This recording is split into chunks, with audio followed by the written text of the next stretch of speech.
Hello guys, welcome back to my channel where I review some books from my library, mostly from my personal library and mostly military related books. Today I am gonna show you not one but two books, both Soviet made, both about Soviet border guards. This is a pretty unexplored topic, especially in Western publishing world or Western media in general. And it's kind of strange it is because Soviet border guards was a huge service of around 200 to 250,000 members at a given time, which, I mean, yes, the Soviet border was enormous and it required a lot of people to look after it, but it is big number of people, and there is a lot of lore to it. A lot of things were published in the Soviet Union. Border guards were quite different from the army. They had quite a lot of different uniform and equipment. They had slightly different organizational structure. And let's explore these books today, and I will tell you a bit more about plans that Safar Publishing might have for this topic. Okay, so we have these two books. Let's start with this one. It's called, it can be translated as Faithfulness to the Border, or truceness to the border, it starts like this. Like the end paper is pretty cool. So it's the rack of border guards grey coats, and that's how it was in the army. And one interesting detail, you see that they have visor caps. Usually visor caps in the Soviet army was more parade attire, so it wasn't really used outside of some special events. It would usually be pilotka or a cap or winter hats in the winter months. But the border guards didn't have pilotkas at all. They would always wear a visor cap. So it's just interesting fact to know. And the book itself goes like that. It was a present to someone back in 1979. I of course don't know these people because, well, the book just came to me from the web, but it's pretty cool. And this book is mostly a photo book. It does have some text to it, and I will try to show it. They usually talk about specific border guard units and how they performed in the early days of Second World War. But the thing is, these stories are a bit mythological from what I know, from what I understand, because this was kind of usual for Soviet literature to be like this sort of propaganda writing in these sort of books. It doesn't really go into much detail. It's not historical or academical at all, but I mean, we have to understand when this book was published and why it was published. But what is really good about it are the photographs. So I cannot say I've seen many of these photographs on the web. I probably should scan and upload some of them because they're just too good not to be on the web. And let's just explore some of them. So the book generally, the first couple of pages, they talk about the history of the border guards as a service and how they were developed. And then we go on the photographs, and some photos are very artistic. I mean, I generally have to say that there was some really good photographers in the Soviet Union, and I also have to say that many of the art books published in the Soviet Union are really well made, and like I really enjoy going through them. Well, not reading them, but like looking at them. The photography here, as I said, it's a lot, and it's quite interesting, and quite some of them are in color, which is also cool because you don't really see that many color photographs from the Soviet times, which is rather unfortunate.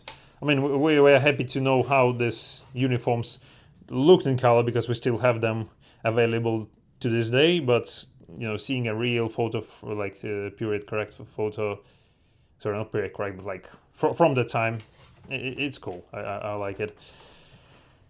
I think that is just having some nice, almost Italian Riviera summer for Soviet border guards.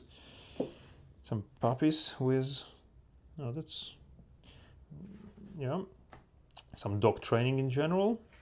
Dogs were a big part of border guards' life for obvious reasons, to find any trespassers. There's some warrant officer veterans who, in the number of medals, strongly suggest that they are World War II veterans. And I mean, yeah, you can see both like the everyday life as here of the border guards, and a lot of equipment, and even some more or less interesting weapons. I mean, most Soviet weapons are AKs, of course, but I think I've seen something more unique here, but I'm not sure if I'll be able to find it now.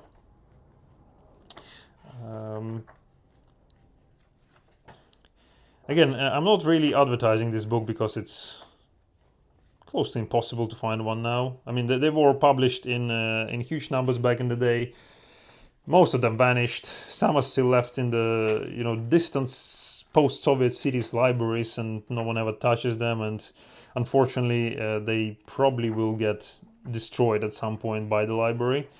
I think this is how I got mine. I'm pretty sure it came from this bandit's library, and someone just picked up some books and tried to sell them online, and well, I was lucky to pick them up. There was another photo here with Kalashnikov himself, and Kalashnikov was quite affiliated with the border guards, so I hope I can actually find it. But okay, I cannot find a photo of Kalashnikov, but something almost as cool. So you can see a soldier receiving his weapon here, and it's not a regular AKM as it might look from here, but it's the one which were given specifically to like the best border guards, and it has this metal plate signed by Kalashnikov himself. And this one specifically says to the winner of the socialist competition. So some of them were like that. Others were saying like to the best border guards of the unit. And these were special in another way. They had all green plastic furniture. So while regular AKM was all wood, this actually had the stock, the handguard, and the magazine. They were all made from green bakelite. Impossible to find these days. I don't think it was ever possible to find one. And there are a couple in the museums. I know that some of them are still in the border guard units, but yeah, it's not like we're gonna see one in private collection anytime soon, which is well, that's just life. So now let's move to the second book, and this one is called something like By the Road of Bravery, maybe. Again, has really nice end papers, different on both sides, and I think this photo is actually quite good, like really good. I really like this photo. Some border guards looking at the border control strip with some steps here, so something suspicious going on. And generally this book is really similar. It also has some little information about the border guards, and again, it's not really that much of a technical information or anything. It's more about some stories from some events, but like told in a very, almost fiction way, I would say. It's really up for the reader to judge, I would say. But that's how it was. As I said, that's how it was in most Soviet books of this type. But this book actually has, I think this one was printed a bit later, I think, 1988 when it was published. So it has a lot of photos of the really cool border guards camouflage uniforms. And the Soviet border guards were the first ones to adapt proper camouflage uniforms. So this was, if I remember correctly, it was adapted in 1977. And it was like 10 years before paratroopers and Marines adapted the famous TTS-Co. That's, I mean, a whole decade. And border guards on parade, a border guard on a training exercise. And let me just try to find and show you like the most interesting photos here. Again, I'm probably going to publish some of them on the Safar blog on the website, because some of them are just too good to be missed out. But you see, this one actually has quite a lot of text and It's been a long time since I've read it. I should probably read it again. Yeah, now I remember. The first half of the book is a lot of text, little imagery, and the second half is very photo book-like. So, I mean, the photos are gorgeous in the Soviet way. I really like. Sometimes I just open these books and go through them because they're just cool to look at. Cool at how the Soviets, publishers showed the Soviet life. And yeah, as I said, like loads of camouflage uniforms present in this book that I really like. There are not that many photos of these uniforms in use on the web, and especially not in color. Like the very few in color. So for this one, let's actually go page by page. And sometimes you see some really old camouflages used by border guards, or some less common uniforms. So this is basically the same cut as the camouflage uniform, but in one color. That's a really rare type of clothing. I think from all that I only have like one Panama hat from this set, nothing else, and they're hard to come by. I don't think I ever seen the uniform itself for sale. Still, a lot of photographs are in black and white, which is unfortunate, as I mentioned a couple of times now. So let me see, maybe here's the photograph. Yeah, so it was in the second book. So here is a Kalashnikov with the border guards, and also something quite cool. I think some of you will appreciate. Again, a couple more photographs, and well, that's it. Thank you for watching this video, guys. As I promised, I'm going to talk a little bit about the topic of Soviet border guards in relation to Sephora Publishing.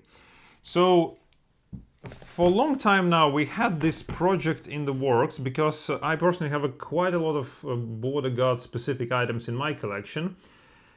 We even did some photo shoots, I think with the models, with people actually wearing those uniforms, this equipment. And we wanted to put it together, and generally speaking, we even do have enough photo material and enough equipment to be photographed to, fulfill the book and make it more or less complete on that topic. I mean, it's going to be the most complete book on this topic anyway, because there is just nothing to compare it with.